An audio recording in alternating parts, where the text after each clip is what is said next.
In the last 2 weeks alone, 10 American soldiers in Afghanistan have been killed by their Afghan army or police colleagues.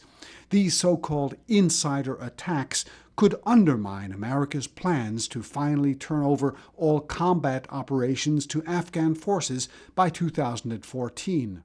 Well, first, I'd like to say Eid al-Fitr to your viewers. And on Afghanistan, this is a very critical issue.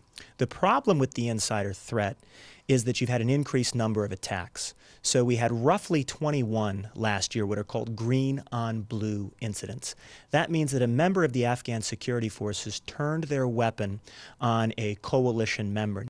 Now, what happens in a green-on-blue incident is the Afghan soldier turns their weapon on that coalition member and fires.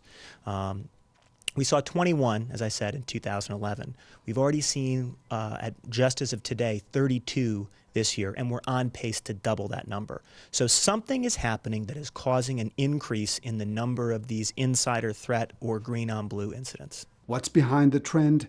American and NATO officials say only a handful of the attacks were organized by the Taliban.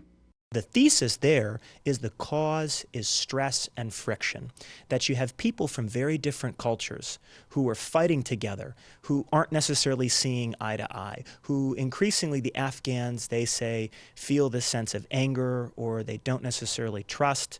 And if that's your thesis, it means how do you fix it? Well, you increase the trust between them. Right? You actually have more time to break bread with the Afghan and their family, get to know them, those important rituals we take for granted.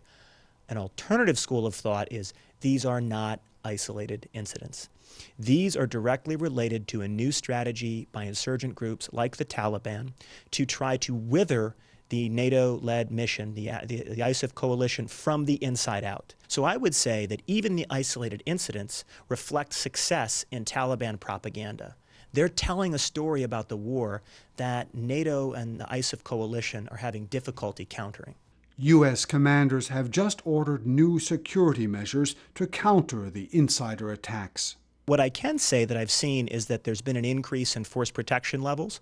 So soldiers now are carrying around weapons with magazines in them. Now, normally when you're in a partnership situation, you normally have a lower weapons posture so that you can work closely together. But the increase in the number of incidents, the last 2 weeks have been especially bad. I think there were 10 incidents in the last 2 weeks.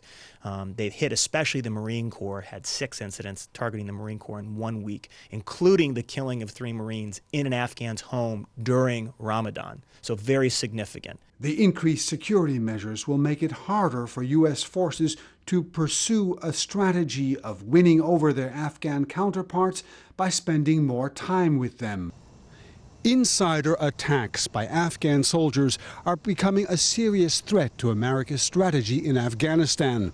The strengthened security measures that American commanders have just ordered to protect their forces may ironically further alienate Afghan soldiers from their American colleagues.